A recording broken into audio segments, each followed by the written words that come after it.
En realidad es una problemática mundial. Lo que pasa es que estamos en diferente etapa en lo que está Europa y lo que estuvo Asia, una etapa totalmente distinta y también se tomó de distinta manera. Yo creo que por ahí el hecho de que acá llegara bastante más tarde nos benefició mucho desde el momento que nos permitió abrir el paraguas, digamos, para ver qué conductas se tomaban. De hecho, las medidas preventivas que se tomaron, yo creo que fueron acertadas. Hay que ver, el tiempo va a dar la razón de eso, pero bueno, la realidad es que tenemos menos cantidad de casos y bueno, hay que ver cómo evoluciona todo. El tema de lo cardiovascular, como vos decís, en España también están en otra etapa, pero se dieron cuenta de que tuvieron una caída, por ejemplo, de un 70% de las derivaciones a los centros de alta complejidad cardiológica de pacientes con infarto de miocardio, que es cuando se hace un cateterismo de urgencia.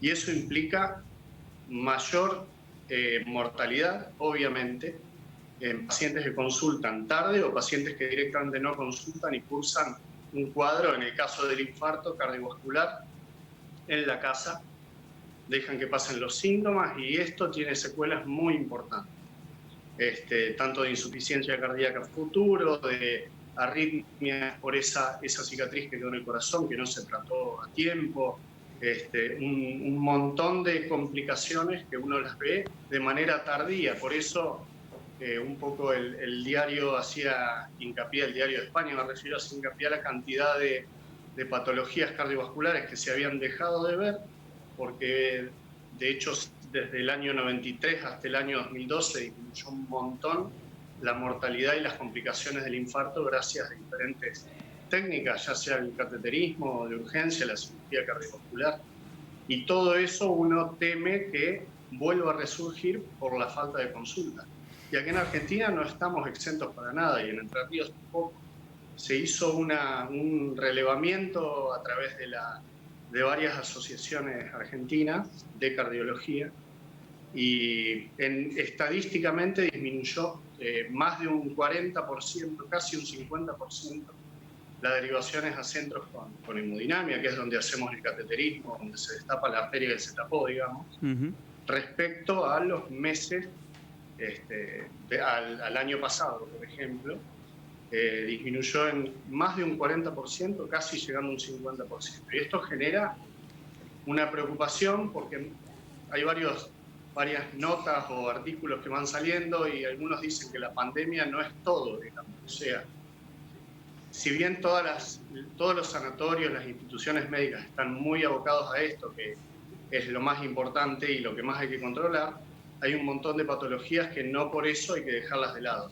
Uno no se refiere al control cardiológico de un paciente que tiene que hacer un control anual y da lo mismo que lo haga esta semana o que lo haga en junio. Uno se refiere más a pacientes que tienen síntomas y no consultan por miedo a un contagio, por miedo hasta una multa por ir a consultar, que tenga algún problema legal por ausentarse del domicilio para ir a consultar en algún sanatorio. Y Martín, esta realidad, sí. ¿la vivís aquí en la ciudad de Paraná? ¿Esta falta de consulta por el miedo o en la provincia de Entre Ríos? ¿O esta disminución que decías vos de un 40% de las derivaciones cardiológicas o el cateterismo que vos practicás se ha visto reducida también aquí en Paraná o en Entre Ríos? Sí, claro. Sí. Sí, es esta estadística que yo te digo de una disminución del 50%, casi. Es un montón. Es gracias a estadísticas que hicieron. Un relevamiento que hizo la provincia de Buenos Aires con varios centros que estamos incluidos en un protocolo nacional de infarto. Nos hicieron cargar una planilla para informar cuántos infartos hubo hasta la fecha respecto al año pasado, y con eso se hizo es una estadística muy básica y muy reciente, pero sirve como para saber que la consulta disminuyó. Eso en la parte hospitalaria. En la parte privada pasa exactamente lo mismo. Los pacientes obviamente temen entrar a una institución, sea privada o pública, contagiarse. Las normativas por ahí tampoco en un principio eran muy claras. Sí había que cuidarse con barbijo quirúrgico, el N95, que es el que más protege. Recién ahora están normatizadas las cosas y estamos un poco más tranquilos. Pero así todo, los pacientes disminuyeron no solo las consultas, sino que postergaron procedimientos. Qué sé yo, llega la obra social, provee el material para poner un stent en una arteria coronaria, se lo cita al paciente y el paciente decide no ir por este tipo de miedos, a pesar de que uno les informa que este sería el mejor momento porque en un mes no sabemos cómo vamos a estar. En un mes no sabemos si no vamos a tener la misma cantidad de casos que Buenos Aires, ojalá que no, pero a lo que apunta, digamos, las medidas preventivas son a no colapsar el sistema de salud y yo creo que se está logrando. Pero bueno, por ahí la preocupación de las federaciones, las sociedades argentinas de cardiología, es justamente, o sea, preocupa cómo es la salud cardiovascular y la falta de consulta y la falta de controles en pacientes que ya tienen decretada o detectada la patología cardiovascular y que tendrían que hacerse alguna intervención o hacer algún estudio más profundo y quedan en la nada por ese temor de concurrir, ya sea los consultorios privados, que en un principio, por una cuestión lógica de ver qué es lo que pasaba, se cerraron. Ahora hay varios que están abiertos, cada uno tomó sus medidas preventivas, ya sea de barrera, de higiene, de espaciar los turnos, de separar los pacientes, que no vengan todos juntos. Pero bueno, igual preocupa y uno teme que esto se prolongue en el tiempo, porque lamentablemente el problema del COVID no va a terminar en mayo ni en junio. Tenemos para varios meses y hay cosas que no se pueden postergar realmente. Hablo de la cardiología porque es lo que yo hago, pero claro.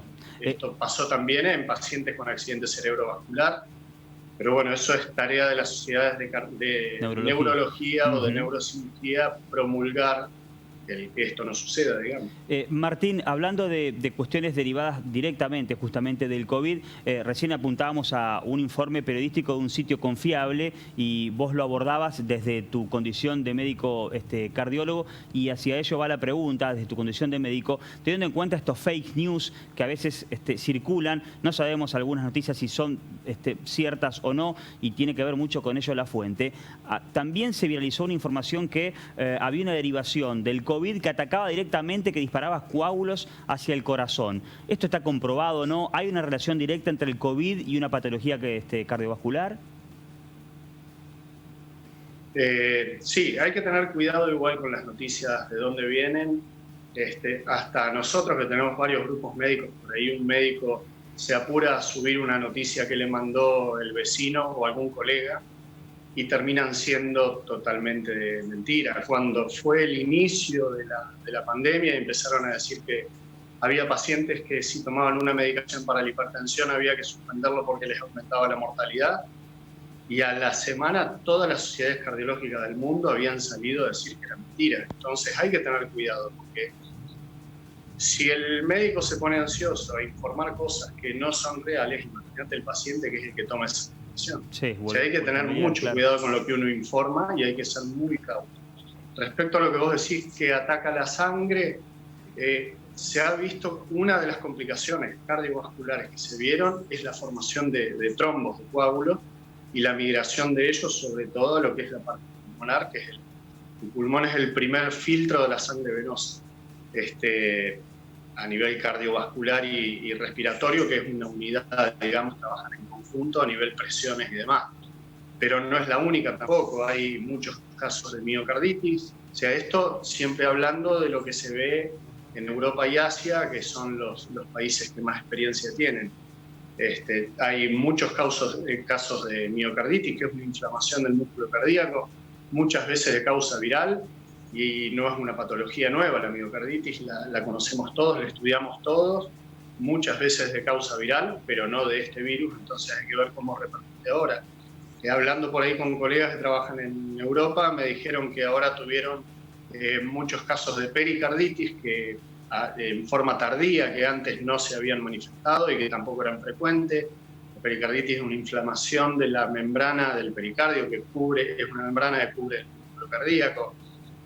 Hay embolias pulmonares, hay arritmias, a veces asociado a la medicación que se fue intentando probar a ver cómo andaba. O sea, las complicaciones Dentro de lo cardiovascular, sí, no es que ataca la sangre, como dice esa nota, al menos la que más se difundió, digamos, pero sí, se ven trombos que migran y generan esa tromboembolia, digamos, y terminan generando una embolia pulmonar. Está dentro de las complicaciones a estudiar, incluso se han aplicado protocolos para ver si los pacientes se tratan con anticoagulante o no, pero esto no es para todos, digamos, cada paciente.